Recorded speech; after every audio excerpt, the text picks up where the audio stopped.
Hello, everyone. Welcome back to another episode of Movie Mates Podcast. I am Matthew, of course, joined by my wonderful co-host and best friend. Yo, Hey, man, great to see you. Now we're back with our sort of renaissance on the channel after our No Time to Die podcast, with another one. And this one, it's our sort of recap of the Marvel Disney Plus show What If. We reviewed, I think, up to episode 6 until this point at the channel every week.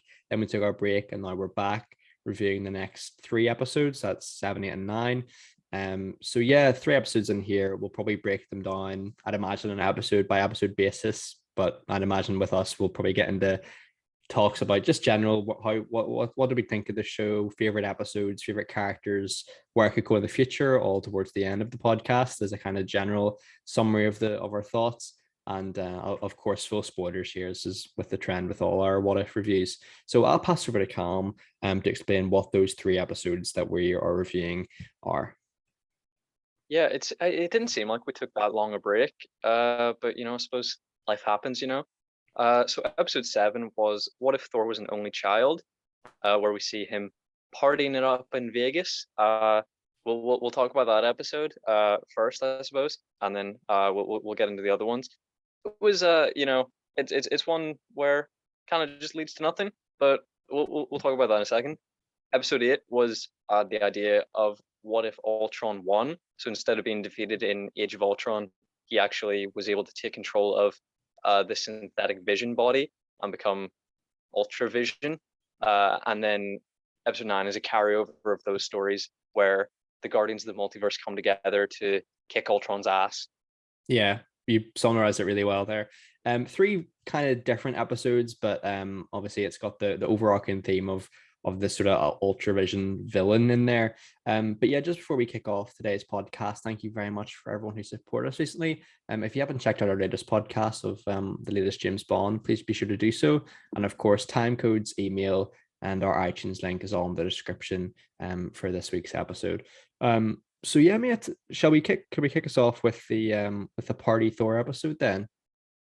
Yeah, as we do, we normally talk about the animation. I think a lot of these are very, admirable attempts at recreation of the characters. And once again, I would say this doesn't look too much like Chris Hemsworth. It looks more like, as many people have memed Prince Charming from Prince Shrek Charming 2. from Shrek. And I think I Yeah. think we can both agree that, Shave Thor is very unpleasant. Yeah, I mean that's the exact first thought I had in terms of the Prince Charming comparison there. So I kind of liked it in that sense because I have a lot of nostalgia for those films. But I mean, yeah, it's this is probably my least favorite episode out of the 9, just to get that off the bat. And not necessarily that it's bad. I think there's a lot of good stuff in here. It's just that it's the one that felt the most forced. In that sense, I didn't feel like it fit in with the rest of the vibe of the overall show at all. A lot of the other episodes have really sort of groundbreaking ideas with T'Challa, Star-Lord, and Marvel zombies, and to an extent I felt like the Doctor Strange episode was probably one of the most creative too. So to have this episode kind of be just a bit of a filler episode for me, was a little bit disappointing. How did you feel? Yeah, I think, it started with the idea of what if Thor and Captain Marvel fought, and then they probably built the rest of it around it, the context of why would Captain Marvel have motive to try and beat up Thor. And really, this is meant to be an insane what if, imagine if Thor was like this. But I mean, he pretty much just has a one-to-one exact personality of Thor by the time of Thor Ragnarok. So I was like, this seems absolutely within Thor's wheelhouse to act exactly like this. Yeah, it's definitely a departure from the modernized Thor in the Marvel universe, and now back to the kind of not selfish, but the more sort of boisterous, sort of arrogant Thor who just loves to party and things like that. But that being said, they still have the Thor and Jane Foster romance, which I was very appreciative of. I really enjoyed that here. And it's definitely fitting that they have that, given that Natalie Portman, I think, is returning for Thor: Love and Thunder, which is very interesting. So it makes sense to try and have that storyline in here as well, to get fans sort of reacquainted with those characters together, if you know what I mean. Yeah, and I'd say this is by far the silliest episode. There's a lot of concepts that would have been very alien, in 2011, when this film is sort of comparatively this episode is comparatively taking place. I know technically it takes place in Fury's big week in 2010, but Thor came out in 2011, and had we seen something like this, it would have been very bizarre to see Darcy marrying Howard the Duck and Thor and Jane getting matching tattoos. But I think it is just bizarre that Jane, a very rational woman who I think fell in love with Thor because of his personality first and then his looks second. For her to just be like, oh my god, what a dreamboat. He loves he loves coming to planets and destroying them, and then has to clean up to like not be embarrassed in front of his mom. He didn't seem worthy of her in the context that this is Jane. Jane is actually the same character that we've seen before. It's Thor that's different. So it's weird that she would be attracted to like this big goof. Yeah, it's funny you mentioned the term worthy there, because I also find it quite unusual that he's still worthy of Mjolnir here as well. Not that he's like an evil version of Thor. He's far from it. It's just that he seems a lot more childish, and like I guess the concept of this episode is the fact that he is an only child. So he didn't necessarily have Loki there. How did you feel they dealt with Loki in this episode? Because like I think he's in Frost Giant Loki form, isn't he? So it's a bit of a unusual segue from what we're used to. Yeah, so it's a variant of Loki that we sort of saw a snapshot of in the Loki show itself. Yes, that's right. Yeah. So we've seen it now realized in animation, and to see them have like this loving friendship, it brought me back good memories of the positive moments, especially in Thor Ragnarok, because I've always really resented Loki as a character. I've never been a fan.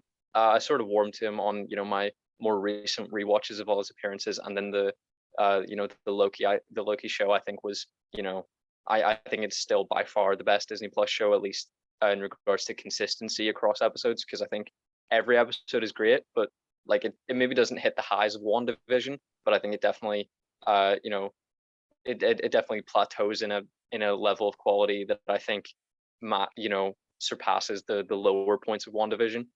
But seeing him like this, seeing them just be genuine friends was I think sweet. I really really liked it. I think Loki, when he's not being this sort of trickster, lovable scamp getting away with murder, I think that's maybe the side of him that I resent. So to see him as this actually just benevolent character, despite coming from this maybe antagonistic lineage, even though he was raised by the Frost Giants, he's actually somehow a better person. So I guess that just goes to show how much of an asshole Odin must be. Definitely, it reflects upon him very badly, and I'm in full agreement with you. If the Frost Giants did a better job of raising him. Definitely. Like Lifey, is it? He did a way better job. Yeah, I mean, I'm in complete agreement with you, man. To be honest, I really like this refreshing take on Loki. Yeah, I mean, to be fair, the Marvel content this year has just been so Loki central as well, not just with the TV show, but obviously with the What If show here too. And I definitely think once we sort of come to the conclusion of the podcast, we'll have to do like a tier list of where we think all the shows match now. Because if I'm correct in thinking it must be only Hawkeye left this year, or maybe is that right? Yeah. So Hawkeye's coming, around Thanksgiving weekend. So Miss Marvel was meant to premiere this year, but it's sort of been pushed out of the schedule, unfortunately, which is actually a shame, because it's one of the ones I was most excited for, because I sort of like to be introduced to characters that are unfamiliar to me. Yeah, for sure, definitely, man. But I agree with you, like on the sort of standard of worthiness. I mean, even in the MCU itself, you see that Thor is a bit of a knobhead, like in the first Thor. For him to be worthy of that was strange. I'm not sure whether the worthiness spell was just, I'm not sure when when like Odin whispers into Mjolnir and then throws it into the portal on Earth. I'm not sure whether that was the first time that worthiness ever came into it, and that before it was just Thor's that's weapon. a good point. Yeah, because I mean, I suppose Hela, wielded it before Thor, and I guess she would have never been, defined as worthy of it. But I mean, clearly, worthiness in regards to Mjolnir has never really been objectively defined, because obviously Captain America can wield Mjolnir, and you would think that that's just because he's an incredibly moral person. But then Captain Marvel can't wield Mjolnir, as seen in this episode. So I mean, the rules are up to this point inconsistent, because you have Thor, even this version of Thor, who's like pompous dickhead, and then you have Captain America, who's this incredibly this person with an incredibly high moral standard. but then Captain Marvel, who also has an incredibly high moral standard, can't. So I'd sort of I'd like the rules to be a bit cleared up.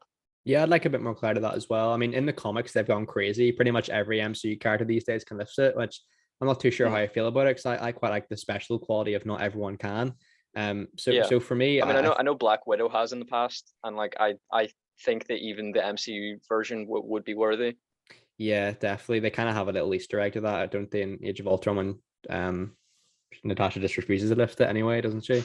But yeah, I mean, in the comics, I think they've gone just crazy. Iron Man lifted it, I think, in a few recent issues.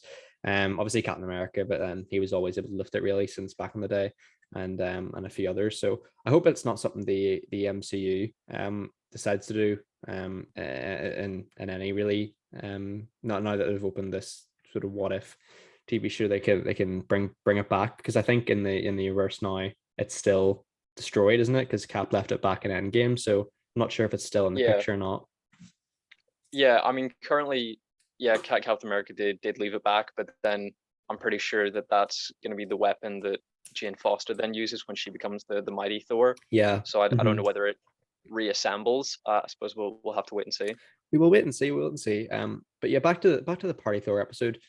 It's not an episode I would have a lot to say about because although it was out some weeks ago now, it's not particularly memorable for me. Whereas the other two that we're going to be talking about today definitely are. I think this one remains probably the strangest out of the nine, but just lacking in content for me. Like there's a lot of character choices in here that you think the MCU characters would never do that. I mean, Maria Hill decides to like nuke both Captain Marvel and Thor in this episode, which is just strange. She's always seemed like kind of likable character in the movies, and I get this is a different universe entirely. How did you feel about that in general? I mean, I felt a bit weird about the fact that, Captain Marvel responded to this crisis a lot faster than half of the universe dying. You Yeah. know, because Nick Fury was just stood there holding that pager until he dusted away into non-existence. And she didn't come for days or weeks, based on the end credit scene of Captain Marvel, because they say just keep playing the beacon. We don't know who it's going to, but if Nick Fury was doing it, must be important. And then here it's 1 second, she's just there, and that's sort of when just the Earth is potentially in crisis, just based on the history of his partying experience. This episode seems to just suggest that if Captain Marvel and Thor fought, that it'd be an easy win for Captain Marvel, which Yeah, it I does. mean seems seems right. I think I think people resent the idea of Brie Larson sort of saying that she's the strongest Avenger and that she'd beat anyone, but I think from what we've seen, I mean Kevin Feige seems to portray the character in a manner that sort of matches those opinions of herself. Certainly. Yeah, certainly. She's definitely a formidable force in this episode too. And another formidable force that they introduce is this Ultron vision. I think we'll just call him Ultra Vision. I like that term that you've used there, so I'll do that. Um, I don't think it was me that coined it. I'll be you honest. should take credit for it. To be fair, it's pretty good. Yeah, I Yeah, I did it. mean, what was your thoughts on that, mate? Because it's kind of the first. I think this is the first sort of insight we've had in an episode of What If, where it's kind of like a lead on to the next episode, kind of. You know what I mean? Like Yeah, it's kind of a little teaser. It's like an Avengers style. Here's Thanos sort of moment. What was your thoughts? yeah. It was one that threw me because at that point I was still expecting episode 8 to be the Gamora Tony Stark episode, whereas this tease leads directly into the next episode, and that Yeah, episode has been saved for next season. So yeah, it was quite bizarre, and this was, I suppose it shouldn't have come as a huge surprise because this, I would say, is, if you had to compare the tones of the episode, I'd say this one was closest in tone to episode 2 because it's kind of a more comedic take and a more cosmic take. So I mean, I suppose if you're taking a look at how cosmic it was, it shouldn't be that surprising that we saw that tease for the next episode. But I suppose with the comedic tone, I maybe was a little thrown. yeah, no, for sure. I think that definitely this Ultra Vision looked really cool. It's kind of like Vision inside an Ultron vibranium body with the Infinity Stones, isn't it? So, it is kind of a. I'm not sure whether it's a Thanos level threat. Obviously, we find out in I think the next episode that clearly Thanos is not a match for this, given that he just gets cut in half. But I don't know. There's something about Thanos in the movies that is just way more formidable for me anyway.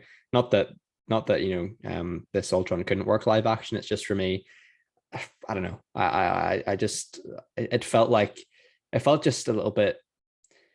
It kind of reminded me of the Avengers Assemble TV show. I think they do something similar where like Ultron gathers the Infinity Stones or something like that. So I'm not sure whether they've taken that inspiration from there. I thought it was a bizarre choice for the villain of this series. Actually, I'm actually surprised that the narrative of the series is to assemble all the characters from each individual episode and have them take on a bad guy. And in the last one, I thought it was going to be individual stories, which isn't a bad thing at all. It's just it was unusual. Yeah, because from now, what we've seen and what we seem to understand, there are at least 4 different ways in which the multiverse is now breaking down, and we kind of have no idea which one is going to be the cause for the events leading up to Doctor Strange and the Multiverse of Madness. Because Yeah, in WandaVision we had her, tampering with reality. In Loki we had Sylvie killing He Who Remains, which sort of branched all the multiverse off. Now we have Ultron, taking a sweet bite out of some galaxies, and punching through realities, and then we have Doctor Strange casting his spell in No Way Home. So it's kind of a real toss up, where I just wish there was some clarity on. I mean, I suppose we'll get it eventually. Come Doctor Strange, what it is that was the event that led to this. But I mean, imagine if it's another event that happens in that film. I feel like we've seen enough, breaking down of the multiverse already. I feel like the yeah. answer was surely the Loki answer, where the beginning of the multiverse as a result of He Who Remains' death. Yeah, they're really going to town with this multiversal stuff, man. It's crazy to see. I'm not too sure which one they're going to go. I mean, whenever Loki came out and that concluded, it felt like that was the one that we're going for at the time. That felt like a really big Yeah, deal. But then looking back now, I'm not sure it does anymore. It's kind of been left to the yeah, sidelines. There's not been much talk of Loki lately, so I'm not sure what they're going to do there. yeah. I mean, I guess it was just that was the creation of the multiverse, and then the breaking down of it. I guess it created the stories of What If, and then Ultron punching through realities was part of the Multiverse of Madness, which I presume is going to be one layer to the narrative of presumably quite a complicated Doctor Strange film. Yeah, no, for sure. Definitely, it'll be interesting to see. So this episode, I feel like, had a lot more potential than it used, in that it feels like it's revving up to this big climax or big reveal. You know, the the fight between Captain Marvel and Thor ends up, being like a misunderstanding where he is just a good guy, whereas I think if it was that he was a villain that was destroying these planets intentionally, and that the idea that he didn't have Loki as a brother, that made him a worse person. I feel like that's a better idea. Yeah, I agree. I think, as I said, I feel like this episode was the one that missed the mark the most, but I still enjoyed it. It's not that it was overly bad or anything.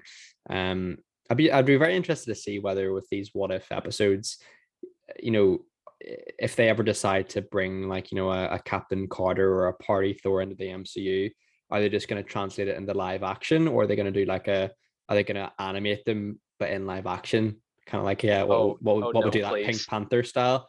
Um, Who framed Roger Rabbit? yeah, something like that. I mean, it's interesting to see because is this suggesting that these events do take place in live action? We've just animated them for the show, or to think these in this universe is everything is animated, like everything's colorful and vibrant and sort of drawn. I would interpret it as the first, where it's just like, this is a snapshot into these universes. We've animated them for our convenience and for your viewing pleasure, but in Yeah. context of their universes, people are still skin and bone. Yeah, that'd be interesting to see. I don't know. I don't know if they ever will bring any of these characters in live action. I'm not too sure. Maybe Captain Carter I'm on a push, but I don't know. Yeah, that seems to be sort of their flagship character, which is baffling because it's one of the weakest episodes, and I think that's sort of the general consensus. The people didn't really appreciate that. It's the question of what happens if it was Captain Carter instead of Captain America. Everything is largely the same, it turns Yeah, out. pretty much. We kind of just get a play by play in that episode of everything that happened normally Yeah, in Captain America, the first Avenger, other than her being, I suppose, slightly more capable than him, which I'm sure pissed off some people, because I'm sure the diehard Captain America fans were maybe a bit miffed at not that. having it. Yeah. Interested. Interesting to see. So did you want to move on to episode 8, and then Yeah. because we watched these so long ago, I feel like I can't accurately rate them, but Yeah, then it we'll wouldn't be have the fair. tier list at the end. Yeah, I'm exactly the same. This one is Ultron 1, so I'll let you open the Mm. floor then with your thoughts on this one. So of course, at the time of 2015, when Age of Ultron came out, it was sort of derided a little bit, for uh, the portrayal of Ultron, the inconsistency between the portrayal in the trailer and the portrayal in the film, because he was very menacing in the trailer, and then in the film he was cracking wise. He was singing little songs. Yeah. And it was very much not the character from the comics, and not even the character from the trailer. And his Age of Ultron was about 48 hours. So I mean, in the very least, even if the universe is completely ravaged, at least Ultron got his Age of Ultron. That's all I can say. Yeah, I mean, I had written in my notes as soon as this episode had come out. Finally, another post-apocalyptic episode. I feel like with the Marvel Mm. Zombies, there really hasn't been one like that. So I'm glad to see that, near to the end of the show or the season anyway, there is going to be another one of those. This time, I think it's Ultron starts like a global holocaust of extinction, really following through this plan from the film. Yeah, I mean, this one's certainly an interesting one. It suggests that Black Widow and Hawkeye are one of the few remaining sort of The human most beings. capable heroes in the universe, Well, what apparently. was your thoughts on that? Like, because I'm not sure those two are particularly. I mean, I think they're compelling. Don't get me wrong. I think that they work really well together. It's a natural duo. I'm just not sure it's the natural duo for this film. I was thinking maybe a different characters would have made sense. What was your thoughts on that? Yeah, because I mean, they are in peak physical human condition. They are amazing spies. But I'm not sure that if a robot was able to kill every other human on the planet, because I mean, by the time of episode 9, quite literally, Natasha is the only other human. Like, she is the only human on the planet. And I'm not sure that I believe that. Well, that I can buy that. If he had the Infinity Stones, I mean, Ultron, as soon as you have the time stone, like, you are unbeatable. It really, the only way they were able to beat Thanos was to steal the stones from him. If someone has all the cards and you have nothing, I don't know how they're evading capture or Yeah. kill, or being killed every single time. I did struggle to buy that. I feel like it's odd how much play Black Widow gets in this series, Yeah, because it's if you crazy, isn't compare it? it to, Yeah. like, Captain America, like Steve Rogers is barely in this show, and you would think that's because they couldn't get Chris Evans back. But then this in this show, they replaced Scarlett Johansson with Lake Bell, and she just seems to be really dominating. Episode 3 was her episode. This is her episode. Next episode is pretty heavy Natasha. So I mean, I feel like she There's a lot to is do. probably, other than like one of the new introductions, like Captain Carter and Party Thor. Aside from the new introductions, she probably gets some of the most play of any character in the whole show. Yeah, I'm thinking the logic behind that's maybe with the movie coming out this year, they kind of wanted to go to Yeah, time with the character. I guess that's why. But I feel like personally this episode has some really great moments. The Thanos getting cut in two is makes for quite a funny moment. It also makes for quite a dark moment when you realize how powerful this version of Ultron must be. And accompanied that, there's a fantastic moment when he realizes the Watcher is sort of looking at him. You kind of think the Watcher must be such a dumbass to like let that happen. Like the Watcher is just yeah. an idiot. I mean, if the Watcher takes place, if his existence is outside of time and outside of the universes, how is he watching? Like, if he's outside of time, then how is there enough of a concept of time for him to be watching stuff in real time and narrate in the present tense? Because he's surprised by things. He's like, an Ultron sees the Watcher, and then he's like, what the fuck? Yeah, it's like He's what? like, Wait, what? and then he's like, and then the Ultron sentries march on the Party Thor's universe, and then he's baffled again, and I'm just so confused, because how did he?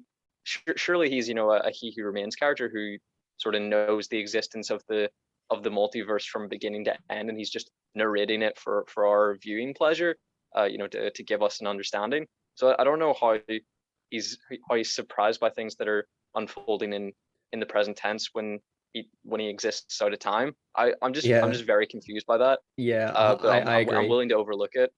No, I think so. I would actually really enjoy a Watcher episode, like an origin story episode here. In Mm. the show, I think that would have made sense, given that he, is up there with the most amount of runtime for the being the narrator, of course. Yeah, I mean, I'm in a full agreement with you there. It doesn't really make sense. That whole thing. I mean, maybe I guess you could excuse it by saying, "Oh, this was always supposed to happen in this universe." Like, this Ultra Vision was always supposed to fight the Watcher and be defeated by the Guardians of the Multiverse, as they call themselves. I'm not too sure, but like we're saying, it does open that possibility into opening up the multiverse and expanding it. Which we're kind of saying is, is that going to be the way the MCU does it? We're not too sure. Um, I'd be interested to see if they do bring the Watch into live action. I think they will. I definitely think that. I mean, Mm. they've kind of done it already, haven't they? With what was it, Guardians 2? They kind of little Easter egg in there. Yeah. I reckon they will do it definitely in a future film.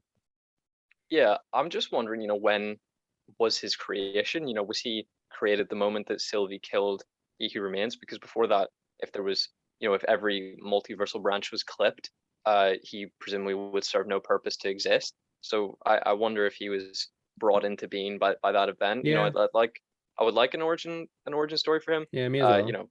I think an episode is more than enough. We don't need to see the Watcher series or the Watcher film.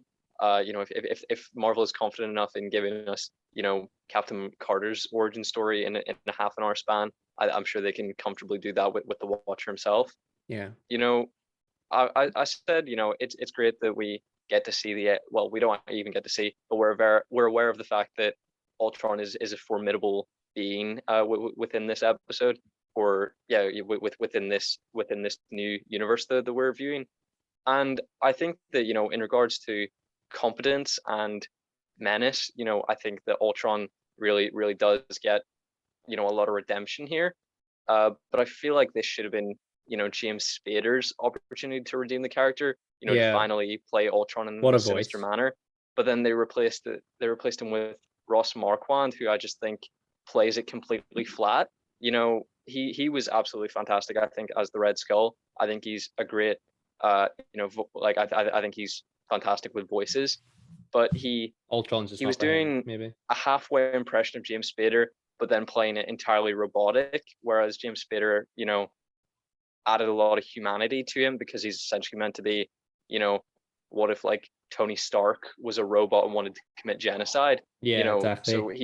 he's meant to have a a flavor of Tony Stark about him, and here he was just a robot. And I think I was able to witness his capability to cause chaos, but then even in like the moments where he's fighting the Watcher and he bites into a galaxy. Obviously, those are fantastic moments, but I think his voice is losing some points. Yeah, I think that's also added with the fact that in my brain he's almost too OP to be formidable. Thanos has a level of vulnerability to him a little bit. Especially with the Gamora Nebula stuff as well. There's like a softer side there, but with Ultron, because he's a machine and because he's got these Infinity Stones and part of him is vision. It is just too OP for me, where I just didn't really care. I was like, oh, he could just do anything he wanted, really.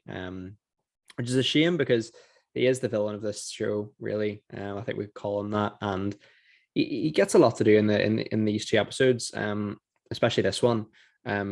So I think James Spader. Oh man, if James Spader came back for the role, it would have been fantastic. Because although that Ultron is nothing like traditional Ultron, I still enjoy it to a degree. I think his voice works great too.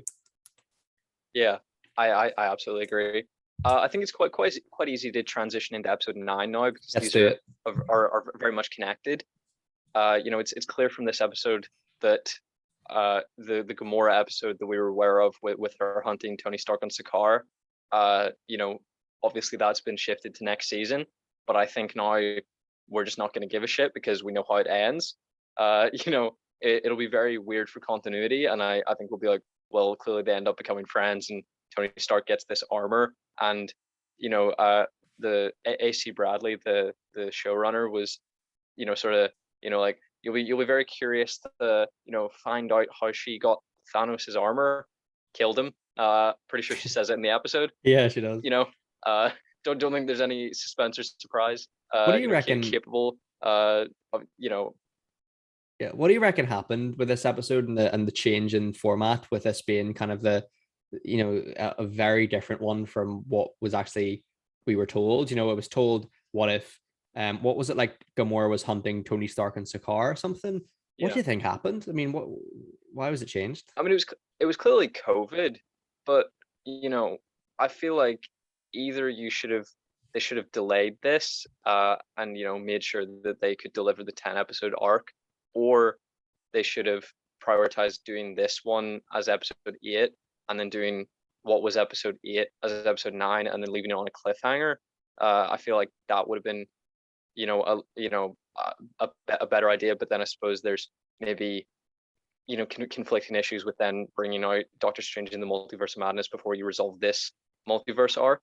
So I mean, I do sort of understand that. I mean, if this was the best, if this was the best they could do, I fully understand. But now I just feel like all suspense is lost for this episode. Mm-hmm. Yeah. What was your thoughts on this finale in general? It kind of establishes a new Avengers, or Guardians of the Galaxy with this Guardians of the Multiverse. It's got, I think, not every, but pretty much mostly every protagonist from each of the episodes. Surprisingly, no one from the Zombies universe. I think that Spidey from that episode would have been really cool to have here, but no. Instead, I think the one that sticks out for me is the bit of the weird one is Killmonger. That's the one that doesn't really sit right with me, where I think it feels really forced for me. Maybe not forced, but it feels he's not the right one in the bunch, really, for me, in my opinion. Yeah, I mean, to connect those, I mean, you could have, if you have to bring someone from there, I don't know why, because the Watcher doesn't select Tony Stark. You could have brought Pepper Potts in as rescue, to sort of have the Iron Man figure style character, take place. Because I mean, we have a Thor, we have an equivalent of Captain America with Captain Carter, we have a Doctor Strange, so I mean, it makes sense as a lineup for the most part. But I agree, Killmonger was a bizarre shout. With the Winter Soldier being like my favorite MCU film, I really did love the opening. Seeing Captain Carter take the position of Captain America from that film, with the Lumerian star sequence. But I do have to say, Batroc is the worst realization in the animation of any character. Like, I don't know if you noticed at the time, but Google I'll it. Look back, and if you line up, him and it's Georges St. Pierre, isn't it? GSP. If you pair the two of them, it's not even close. Yeah, I really enjoy the Captain Carter Black Widow back and forth. That dynamic is really good. You can tell immediately that they're best mates. You can definitely tell that from the chemistry there. I mean, this episode's got some really funny moments as well. I think the Watcher pretty much gives a big middle finger to Tony Stark here, doesn't he? The Gamora variant. Sorry, my throat's getting really dry here. Yeah, there's a really funny moment where the Watcher's like, "Fuck you, Tony," and doesn't pick him, which is great. Yeah, I saw a lot of memes that were like, we've seen Tony Stark die 3 times this series, and this is the moment that broke my heart the most. Yeah, for sure.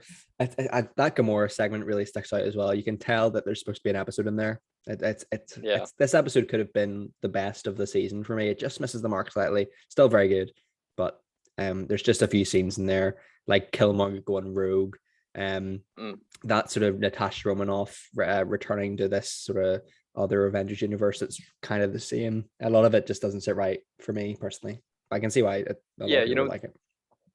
This event sort of reminds me a lot of the CW's version of Crisis on Infinite Earths. Very much so. Where it's literally a multiversal crisis. You should bring in millions of variants of the best heroes. It makes absolutely no sense that here and in Crisis on Infinite Earths they don't recruit like an infinite army. Because really, if you're concerned about if there was a level of concern of, well, if you have an infinite army, how well are they going to work together? Well, I mean, none of them are going to work well with Killmonger, who like murdered his universe's Black Panther. So I mean, if you're really Yeah. worried about that, I think you would have made better choices with the lineup here. Are they really suggesting that within the entire multiverse, these are the definitive versions of each character? I mean, surely there's a more competent Thor that would have been a better choice. I understand if you're saying that this version of Captain Carter, amongst I presume a lot of Captain Carters within the multiverse, and then a lot of Captain Americas within the multiverse, and then I presume other people who took on that role, in infinite measure. I understand if you're saying this is the best version of, you know, of like a Captain America type character. If you're saying this Peggy is better than our MCU Steve Rogers at being Captain Carter, fine, I understand that. But how can you suggest that this Thor is more powerful or competent, especially because they're picked from different time periods as well? So I mean, that sort of adds even more questions into, what time is this taking Yeah. place? Time clearly doesn't matter, so why can't the watcher see the future? If he can see the past and the present, why can't he, see all of time? If he can go back to 2014, pick up Peggy, go back to 2011, pick up Thor, clearly he has dominion over time and space. So I don't see why he can't understand and be aware of future events. But I mean, there is no way that in the multiverse that version of Thor is the best choice. Yeah, I think everyone who'd watched this episode would have thought, I mean, everyone would have, I know it would have been hard to animate, but even like just get, like, surely a billion Hulks would have beat that all. Like, surely, I mean, I know that would have been really like stupidly silly to animate, but like, I cannot believe that those six or however many there were, like, were the definitive ones that the watcher knew would beat that version of Ultron. It's crazy.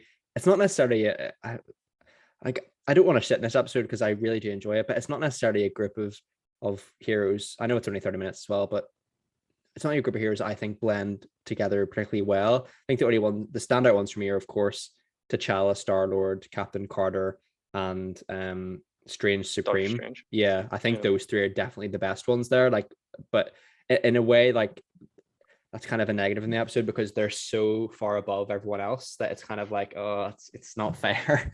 That being said, I think the best part of this for me is the redemption of Doctor Strange. I love that personally. I think they did a really great job there.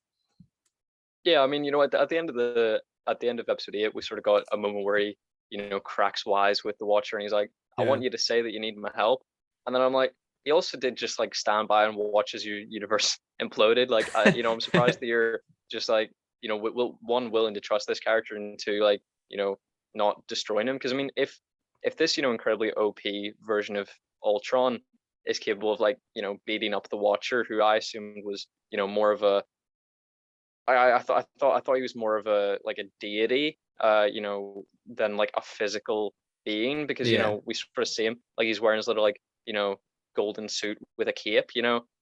So I mean, he's a physical being that, like, you can pummel, which Yeah. was very, very surprising. And I feel like, Doctor Strange would probably take him on if he, if Yeah. the suggestion was that he was going to break his oath. I thought he would be more likely to try and kill the Watcher than to help him. Certainly, certainly. I'm interested to see if that leaves the door open for I think Doctor Strange has this little orb that has like Killmonger and Zola in the sort of pocket Yeah. dimension, isn't it? So I'd be interested to see if they kind of go back to that in the future of the that explodes and that becomes a conflict again. That certainly would be interesting. I mean, I think for me, this episode works really well as a finale. Don't get me wrong; it does what it says in the tin. It is like this crazy what if, you know what I mean? Like, this is what people watch the show for these crazy sort of bizarre takes on things in terms of what they're doing with the MCU characters. It's just, for me, I think they should have maybe made this episode a bit longer. With only being a nine episode show, season, I expect maybe a 45-minute to a 60-minute runtime here. It is the standard 30 to 33 minutes that we're getting here, which is a little bit disappointing, but can't complain. Still really like the episode though. I would say that a scene that takes place in this episode is probably my favorite scene in the entire show, which is the scene where they're just for a full minute just pummeling the shit out of Ultron. They're throwing like a million Yeah, versions of Mjolnir at him, and like Black Widow and Peggy are just like both like battering his head with their shields. I just yeah. thought it was hilarious. Yeah, I like that. There's no like messing about there. It's just pure action.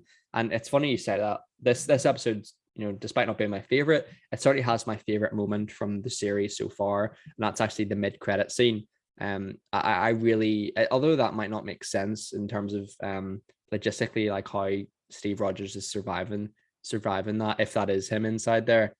I still really liked it. Like it gives that happy ending, and it reaffirms that Captain Carter is like the focal point of this TV show for me, which I really like. It goes back to the beginning, and it goes back to the beginning of the Avengers. With Captain America, the first Avenger. It's Captain Carter who's the true sort of focal point, which I love. Yeah, it's great.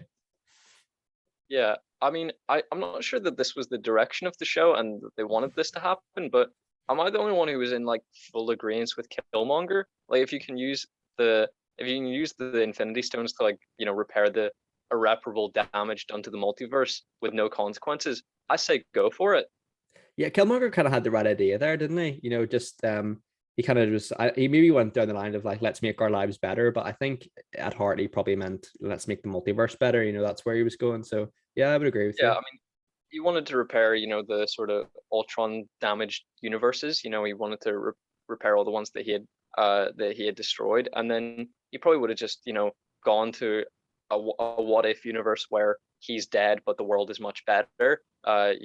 Where he's the king of Wakanda, and the lives of people are better. He probably would have just because he seems like the kind of character who doesn't have like a loyalty to his own universe. I feel like if things were better somewhere else, he would probably just be Yeah, happy to live certainly. out his life there.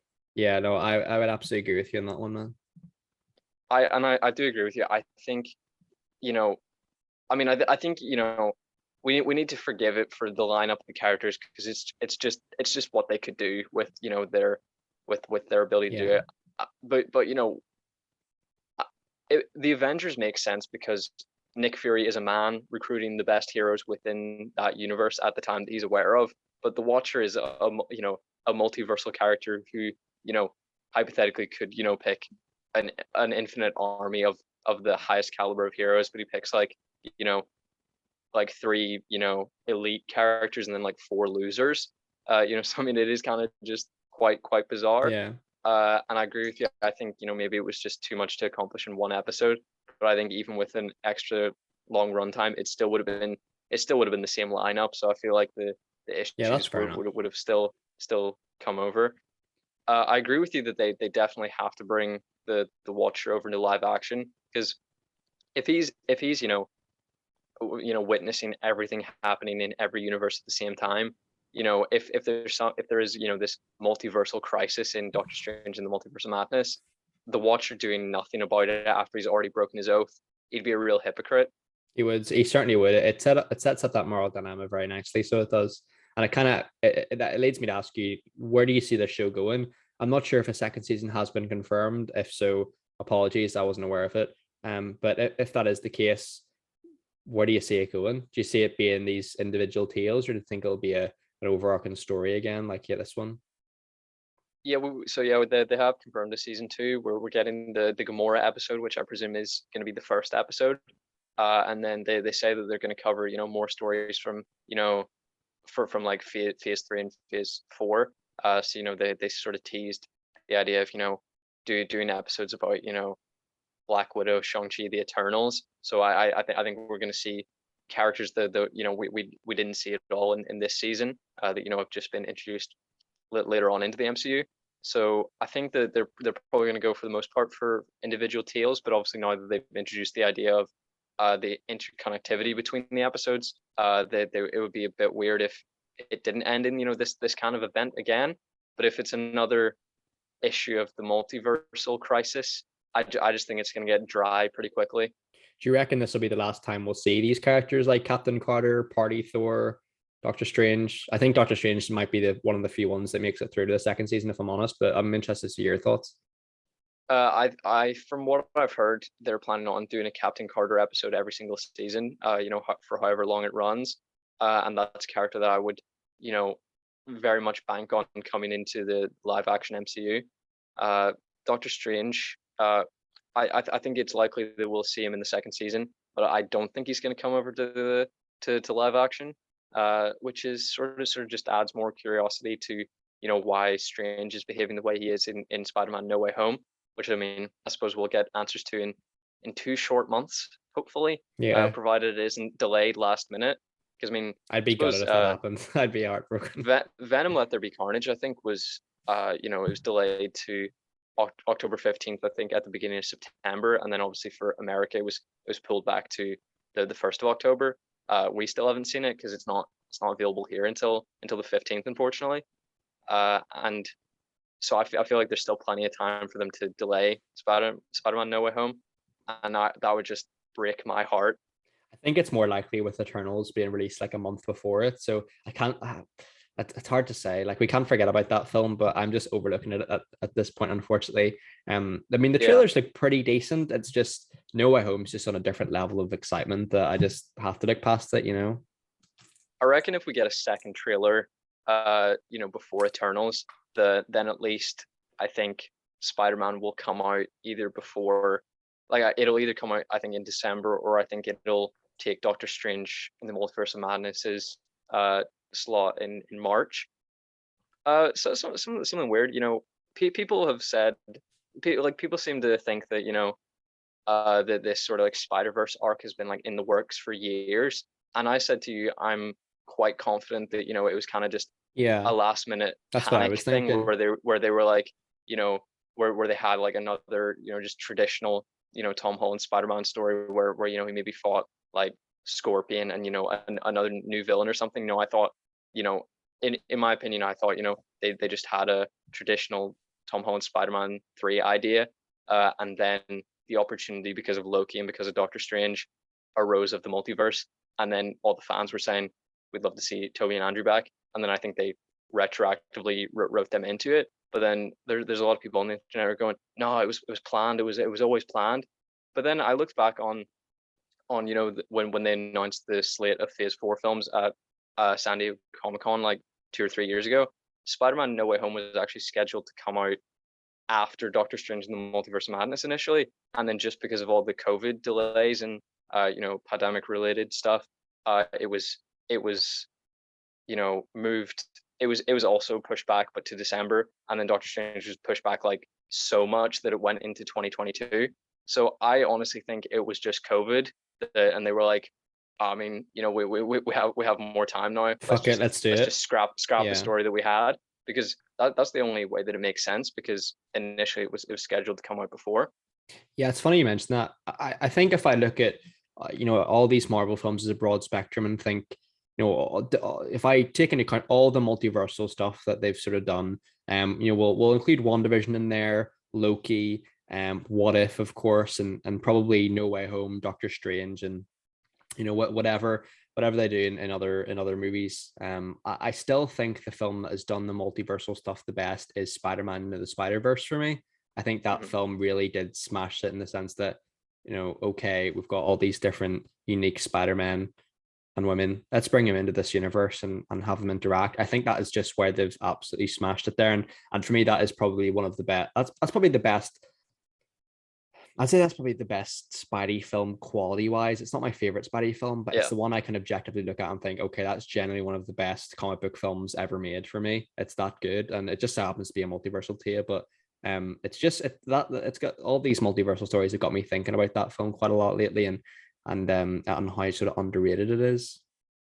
Yeah, I think my hype for Spider-Man No Way Home is huge, under the, contingency that Andrew Garfield and Tobey Maguire do Certainly, appear. yeah, If they don't, if it's just the villains, I think I'll be satisfied enough, because I love the villains.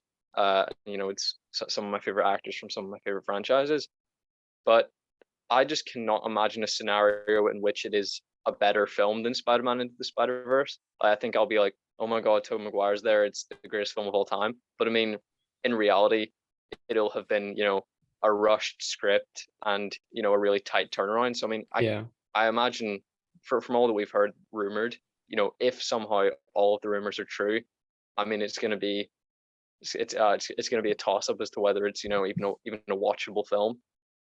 Yeah, I think for me, it all rests upon if Andrew and Toby are in it. I can't see them not being in it at this point. I think it's just needs it's kind of it just needs that final seal of approval from Marvel in terms of the confirmation that they're in it. Like I think it's everything but that we've got so far. I'm pretty sure. I'm like 99% confident that they're in it. There is just that slither of doubt for me where I think, oh, I don't know. You know what I mean? But I think Yeah, I'll still I wouldn't hold it against Marvel because it's 100% just fan expectations gone yeah, insane. certainly gone crazy. Yeah. Like Happened before. people who are saying,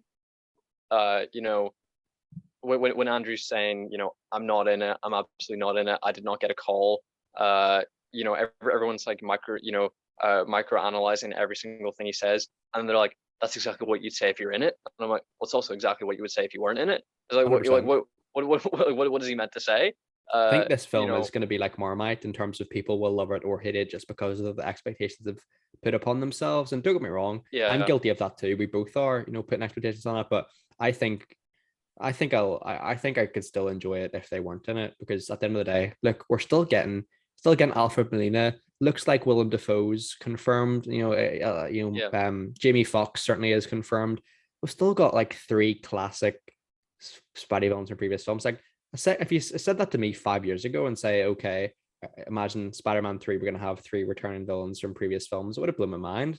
And now, because the MCU has been so crazy now, it's that seems like disappointing almost if we don't get the other 2 Spider-Man. Sorry, so yeah, it's crazy times. Crazy times. Yeah, if it is the case that they're not in it, I will not for a second hold that against Marvel. I will hold that against Scoopers and the insane fan community. If they're in it, everyone will scream in celebration. Everyone will have, like, I'm sure the best time, the most amazing experience at the cinema. But if they're not there are going to be people who are fucking pissed, and they should not be pissed at Marvel. They should be pissed at the people spreading false information. Yeah. Because I mean, there's got to be, even if the Charlie Cox rumors are true and the Spider-Man rumors are true, there's got to be things that have worked their way into mainstream media that are complete bullshit.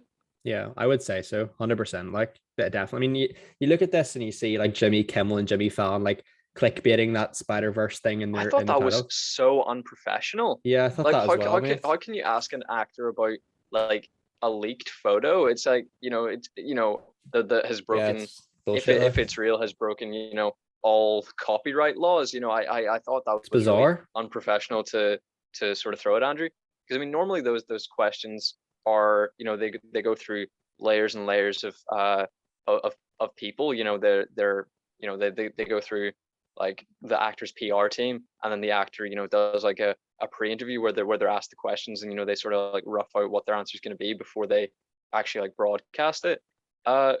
And I suppose, I mean, people must have known that Jimmy Fallon was going to ask about that, I guess, because then it would have been edited out if Marvel or Sony was really pissed about it.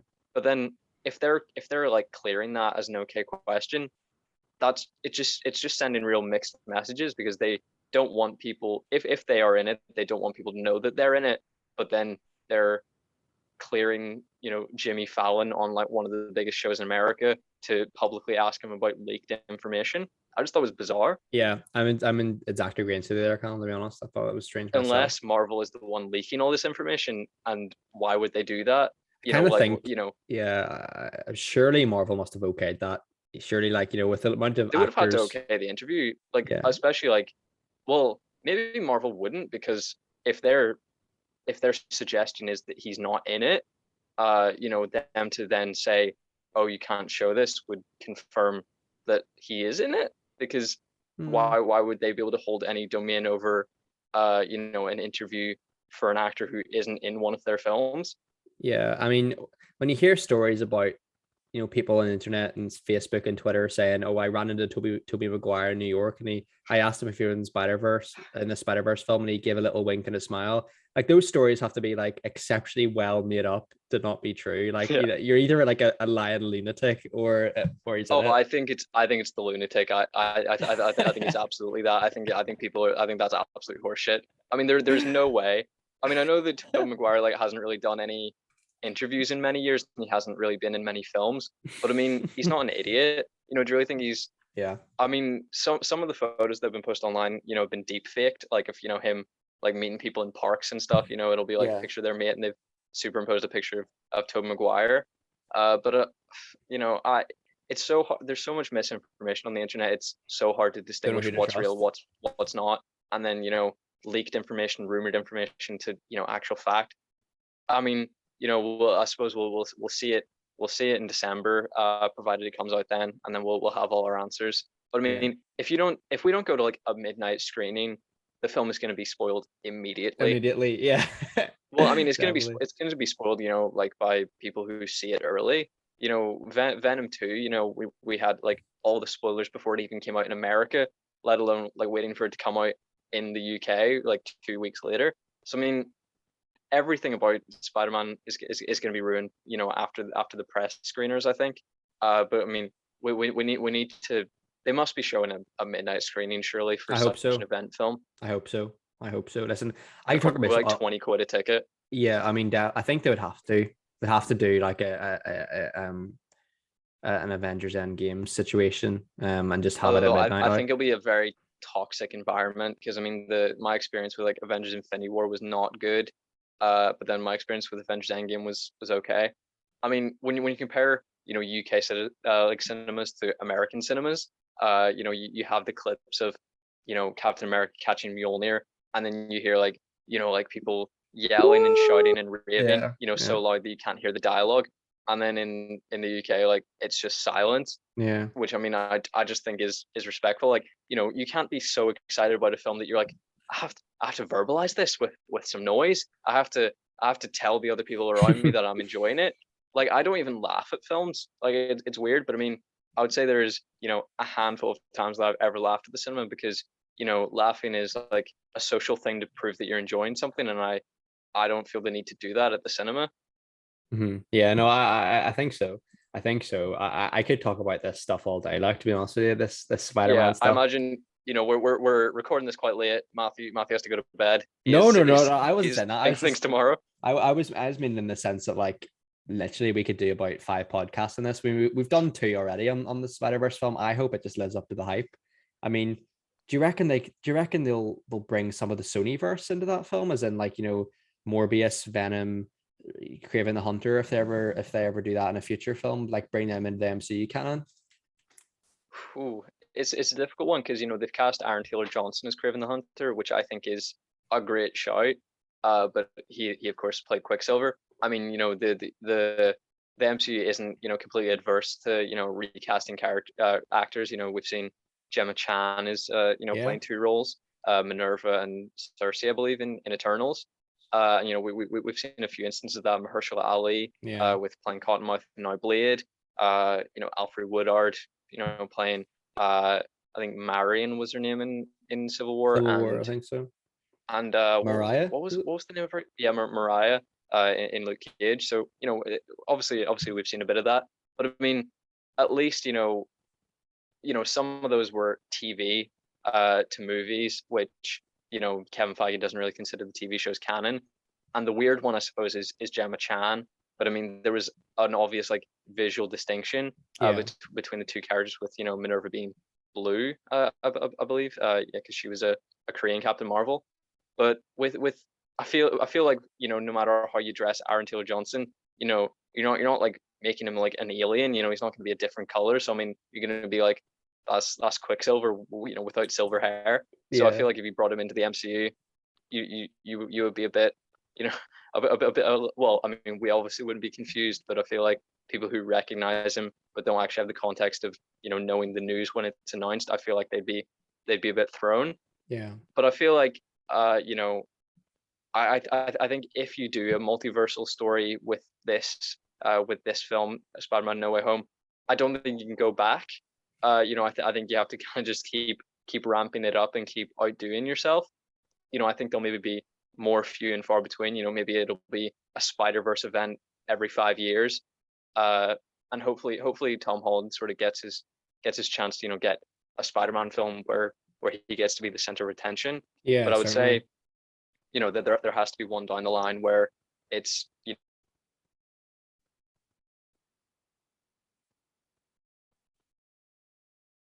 I feel like you have to connect both of those.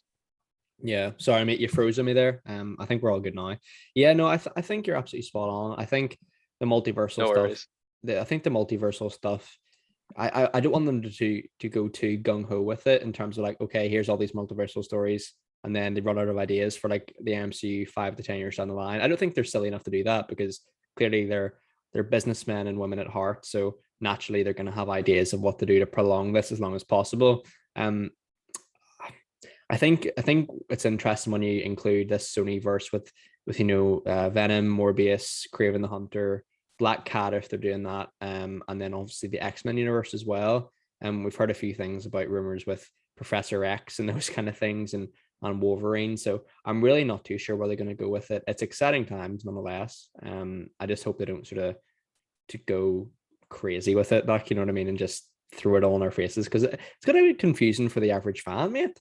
It's going to be confusing, like who's not like us and keeps up to date with this stuff. Like if you're just a like me with James Bond, if you just go to those films just for a popcorn flick, and you sit back and see like Andrew Garfield and Tobey Maguire, you think, what the fuck is this? Like, you know what I mean? Like you would be a bit confused.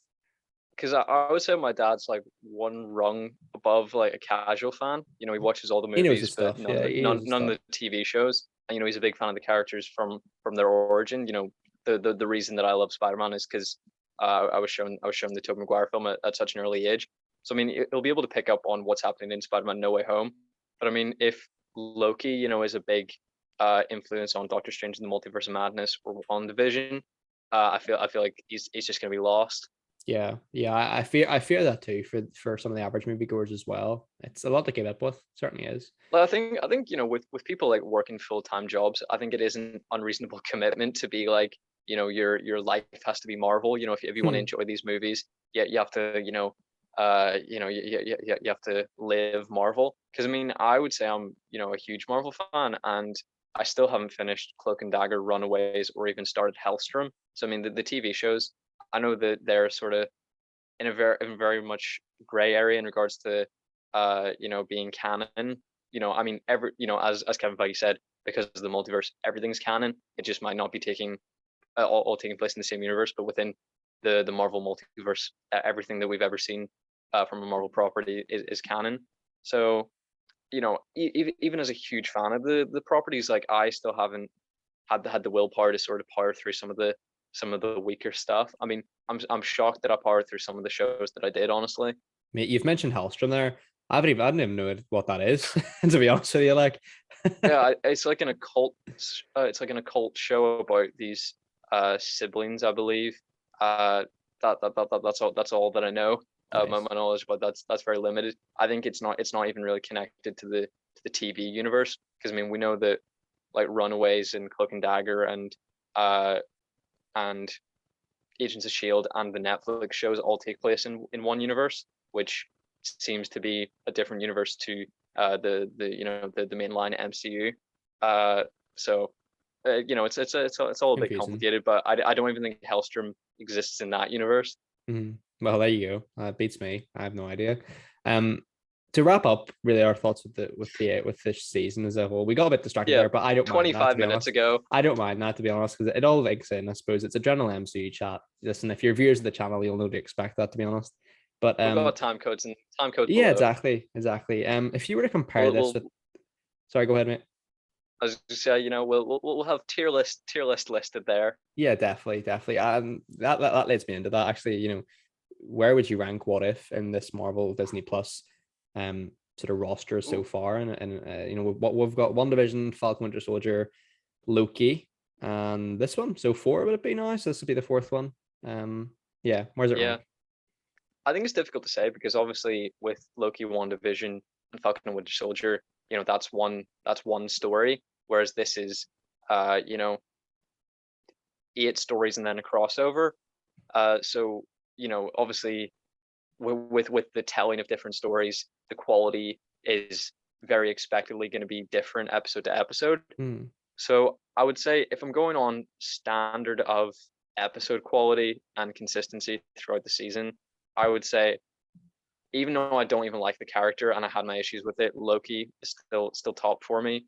Then I would say WandaVision, just because I really loved its ambition, but then the finale really let it down with, Ralph Boner and, in my opinion, reasonable expectations not being met. I think the expectations for Spider-Man No Way Home may actually come to pass, but they are insane. The idea that we see all the Spider-Man, Daredevil could happen, still insane. If it happens, Yeah, it's crazy. it's wild. But the expectation that, Mephisto, a character intrinsically connected to the story of Wanda and the creation of her kids, the expectation that he would appear was, in my opinion, very reasonable. I mean, obviously it was memed, everybody, questioning which character was Mephisto. I understand that's funny, but the expectation that he would be in it, I think, is very fair. But aside from a few quibbles, I think the first two episodes of WandaVision I think are perfect. I think where it actually was just the sitcom with just teases to the larger situation before they actually got into the sword stuff. I think that was the part that let it down. Sitcom stuff for me really worked. Yeah, I agree. So that'll be number 2 for me. Then Falcon and Winter Soldier, I think there's clearly a storyline missing there, and it sort of really affects the pace of the show, where it feels like a huge chunk is missing. Yeah, I agree. Yeah. And it just plays really weirdly, and I think the biggest casualty of that is the finale, where it just feels bizarre. Like, why are they storming into the World Security Council? We have sort of a vague idea of what their motivations are, but clearly there was an underlying situation. The rumor is that it was a pandemic storyline that was then excised as to be sensitive towards the current situation of the world. But the showrunner has since denied that, but has said that there was something that was cut, and whatever it was clearly quite important. And then I'd say What If, just because I think it hits some really high highs, which I'm sure we'll get into when we tier list the episodes, but the lows are probably the lowest of the Disney Plus episodes, I'd say. Yeah, my list would be very much similar to that. I would say Loki would definitely be top for me in terms of it was the one I was least hyped for, and yet blew me away completely. WandaVision second, but still fantastic. I think it starts off strong and then has a really fantastic points in the middle, and then towards the end, when with the sword stuff gets involved, White Vision is it was not for me. The sitcom stuff's fantastic. Like, it's groundbreaking. It feels like two different shows at times, which I get is intentional, but for me that's in there. Third, Falcon. I really resented the trolling of the cast as well. Yeah, no, for sure. I mean, I think the Agatha stuff was really good. It's just some of the stuff that a few of the cast members said was just heartbreaking. Dick move. Yeah, dick moves. Yeah. I would say at least what Paul Bettany did was funny, but what Teyonah Parris said about the aerospace engineer was was just a dick move. Oh yeah, I know, it's a shame. That's one of the few things where the expectation was reasonable there, and then you just it was just lies, really. Unfortunately, the lies sounds and the fact that Jack Schaefer was just like, I don't even know who Mephisto is. Like, after the fact, people were like, why didn't you put Mephisto on your show? She was like, don't know who that is. It sounds like I care so much about this. I don't care. It's not like keep me up. It's not this thing doesn't keep me up at night. But at the time, it disappointed me majorly. But it's not maybe when I called it lies, it was a bit extreme. I'll rescind that and say fibs. But third for me is this show. Just because, like I said, it's probably got my favorite Disney Plus episode with the Doctor Strange one. Fair enough. It's probably one of my favorites. Doesn't quite hit the highs of WandaVision or Loki for me, so that's why it's in third spot. And then lastly, Falcon Winter Soldier, just because it was probably the most disappointing out of the four, given that we were promised something like the Winter Soldier film. And don't get me wrong, it's still a really great show. It's really strong. I think you could watch it and probably enjoy it probably a bit more actually than the first one. There's a lot to be loved here, especially with Anthony Mackie and Sebastian Stan and Emily Van Camp leading the show. It's just for me, the villain was quite weak. That's all. But still, the standout plot line for that is, of course, US Agent, which I really appreciated. Where do you see Sharon Carter sort of fitting in, narratively, to being the power broker?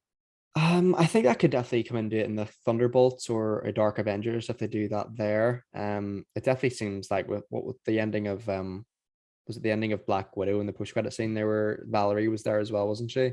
Yeah. If I'm right. So it seems like they're really teasing like the street level. I say street level, but like the street level threat and then the supernatural threat kind of the MCU these days, which I think is interesting. So I wouldn't be surprised if we don't see Emily Vanning again, but I'd like to see her back. To be honest, I think she's definitely a strong point of that show. I mean, that being said, I want to ask you what was just to wrap up today's podcast. What was your favorite episode of What If? So my favorite, I guess it would have to be the Doctor Strange episode. Mm-hmm. While I was watching it, I feel like I really need to rewatch it, because the moments where I really paid attention were the moments of unintentional comedy. Where all of like Doctor Strange's attempts to save Christine Palmer's life are completely futile. He like drives up to her house, it's on fire. He takes her to a pizza restaurant, she gets shot in a robbery. Unintentionally, that was hilarious for me. And I would say it has to be the strongest for me. I think other episodes come close. I think I'm probably one of the people who liked the zombie episode the most. I think it maybe wasted a level of potential. But frequently in the comics, it is used as a comedic platform. Here, I mean, the comedy is very out of character. Like where Bucky dispatches of Captain America and says, I guess this was the end of the line. And I'm like, that was like a sweet line that you said to your best friend, and then the episode ends with the potential for them to cure the entire world of the virus, and now Bucky has killed his best friend. So I mean, you would think there would be some some trauma in that, but he's just like, I'll just crack a joke. And then right up there is T'Challa as Star-Lord. I think that episode's absolutely fantastic, and I think it's probably my favorite version of Black Panther.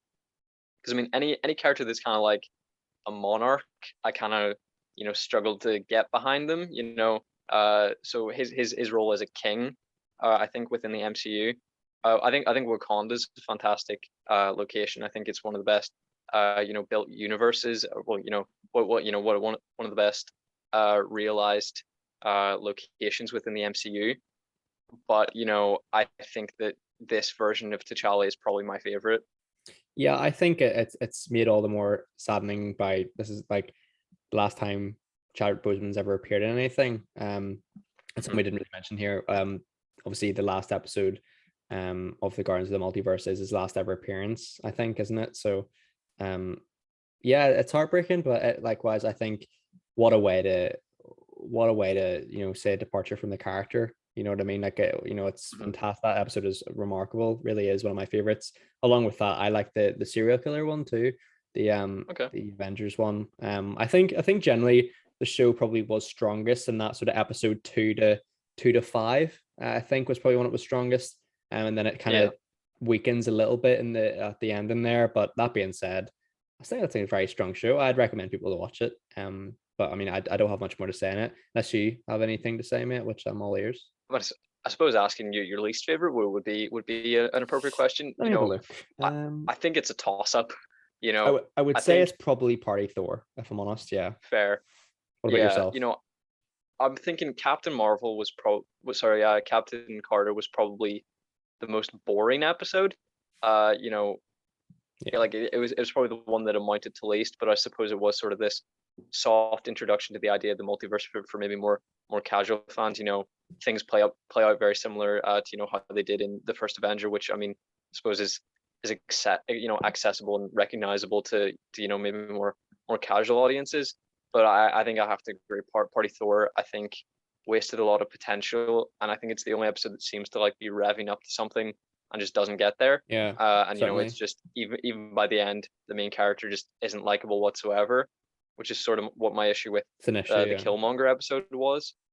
I think having the villain be the protagonist of the episode, or the lead character of the episode, perfectly fine. But to leave it on this sort of they leave all the episodes on sort of an unresolved situation. They go, and then the world unfolds, but we obviously can't show you all of it, so stuff happens eventually. But with Killmonger, I'm glad he finally sort of was was imprisoned by the end of episode 9. But I think it's just the weirdest one, where I just feel like it's the one that has like the least amount of place in the series. Mm-hmm. Yeah, I think you're definitely right. It feels like a different. It just feels like a different thing. It just feels like a different plotline for what we're used to there, with the culmination rather than individual tales. For me, it's interesting as well. This show's all directed by the same individual every episode. Brian Andrews, I think his name is, or whatever. Yeah. So I mean, it clearly had. It clearly, I think it did what said in the 10 to an extent, but that first episode is looking back on it, it feels so different from what we got at the end. Like, it feels like two different shows completely. But I 100% acknowledge that that's because it was like a soft introduction to the concept. So looking back, when I think if people look back and see our ratings for episodes, apologies, because famously our ratings aren't so consistent, because I think we can look back and feel very differently. And Yeah. context is a big thing when you like watch a show. When you finally wrap up a show, you kind of look back at the episodes and think, okay, maybe it's not as good as I thought. Riverdale season 5 is a perfect example of that, where we thought it was like the shit when it started, and now looking back, a lot of the episodes probably weren't that good. But that being said, we'll definitely have to review that as well in podcast form soon. But that wraps up my comments on What If, mate. Me too. Yeah. But yeah, thanks very much for your time today, pal. And thank you very much, viewers. This is probably our longest podcast in quite some time. I know a lot of them have been sort of individual reviews with Shang-Chi, James Bond, Suicide Squad, but we're going to try and do a bit more videos on the channel after our break. So thank you very much for your attention in this video. We appreciate it. Please be sure to like, subscribe, and comment your thoughts on What If down below. We'd love to read them. What was your favorite episode? What was your least one? What do you think they'll do season 2? Anything you want, we'll read them, react to them. And yeah, hope you guys are all well. Hope your family and friends are keeping safe and well too. Take care, everyone, and bye-bye. Bye-bye.